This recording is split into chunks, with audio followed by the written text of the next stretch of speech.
Hi mga beshi ko, magandang umaga po sa inyo. Papunta nga po pala kami sa Goldilocks at Red Ribbon para bumili ng cake ni Ate Marjorie at ni Papa. Para may panghanda kami at makantahan sila. At umandar na nga po kami at ang nagdadrive nga po pala sa pinsan namin na si Kuya Jonathan.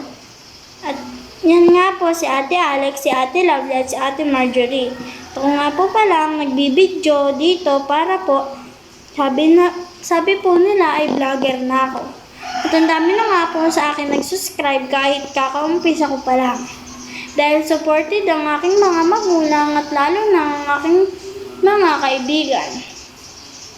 At din na nga po pala kami palabas ng aming gate.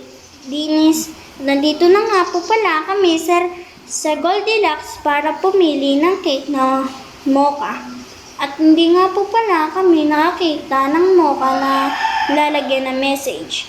Kaya po, tumingin kami muna dyan bago kami pumunta sa Red Ribbon. At nandito nga po kami, sobrang lamig at ginaw na ginaw ako.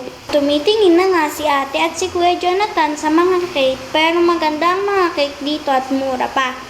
At yan nga, sabi ni Kuya Jonathan, punta daw muna kami sa Red Ribbon bago dito. Kasi yung cake na bibilin sana namin ay walang malalagyan na message. Kaya nandito kami sa Goldilocks muna.